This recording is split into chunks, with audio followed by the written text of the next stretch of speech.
குடிப்பவர் கடைகளை மூடிட்டாங்க சொல்றீங்க. கடையை மூடிட்டாங்க. எப்படி வருமானம் ஏறி இருக்கு? குடிச்சிருப்பாங்க எல்லாருமே உட்காந்து மொத்தமாக குடிச்சிருப்பாங்க. என்ன இதுலங்க கேள்வி? ஒரு கடையை மூடிட்டு இன்னொரு கேள்வி கடையில் போய் ஊற்றி குடிக்க மாட்டாங்களா? இப்போ என்ன கேள்வி? ஊற்றியும் குடிக்கிறீங்க கூட்டி என்ன அப்படி அப்படி பேச முடியாது. நான் ஏன் குறிப்பை எடுத்துருப்பேன். கடையை மூட்டாங்க, வருமானம் ஏறி போயிடுச்சு. ஏன்பா கடையை மூடுனீங்க? ஏன்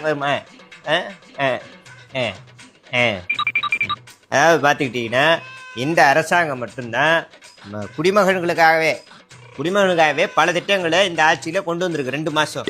அதாவது மனமயில் மன்றம், அப்புறம் பல பிராண்டட் சரக்குகள், எனக்கு அதான் பிராண்டட் சரக்குகள். அது மட்டும் இல்லாமல் இன்றைக்கி ஆன்லைன்லேயே புக் பண்ணிக்கலாம்.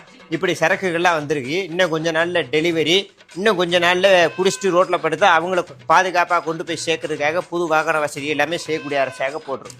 அவ்வளோதானே? உட்காரு. மாண்புமிகு வளர்ந்த அமைச்சர் மோத பேசுங்க.